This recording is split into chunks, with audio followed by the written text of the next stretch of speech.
যেই মেয়েটিকে তোমার পছন্দ হয় তার জন্য অপেক্ষা করো, তার জন্য নিজেকে গড়ে তোলো, নিজের জীবনও গড়ে উঠবে, সেই মেয়েটিও বড় হবে এবং আমি নিশ্চিত সে তোমার জন্য বড় হবে। প্রতি যে একটা ছেলে হয়ে জন্মেছো, তোমাকে কেন মা বাবা বউ বাচ্চা সব পালতে হবে বলো তো? তুমি এবং তোমার স্ত্রী দুজন সমানভাবে ঘরের কাজ করবে, সমানভাবে ইনকাম করবে।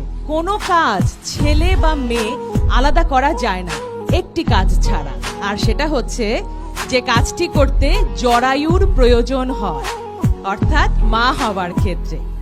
তবে বাবারা কিন্তু ছোট করে ভাববে না নিজেদেরকে, যারা হবু বাবা, বাবা না থাকলে মা হওয়া যায়। সুতরাং বাবারা যেমন জরুরি, মারাও তেমন জরুরি, কিন্তু খালি ঘটনাটা দুর্ঘটনা হয় যদি সেটা সময়ের আগে হয়ে যায়। সুতরাং আজকের বিষয় যখন বাল্য বিবাহ, আমি জানি যে আজ অন্তত পক্ষে এখানে যারা বসে আছো তারা নিশ্চয়ই সময়ের আগে বিয়ে করবে না। আচ্ছা, এখন এখানে যে ছেলেরা আছো, যদি সুখী হতে চাও তোমাদেরকে ম্যাচিউরড মেয়ে বিয়ে করতে হবে, কারণ 18 বছরের নিচে মেয়েরা কি থাকে? শিশু। আর একটা শিশুকে যে বিয়ে করে তাহলে তার কি আছে?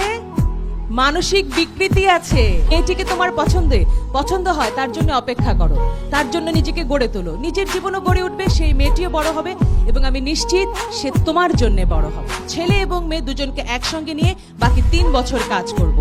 এই 3 বছরে পুরো বাংলাদেশে 500 ক্লাব হচ্ছে। এই ক্লাবগুলো যখন বাল্য বিবাহ প্রতিরোধ করবে, তুমি কি মনে করো না যে আমরা একটা স্ট্যাটিস্টিক্সে পরিবর্তন পেয়ে যাব?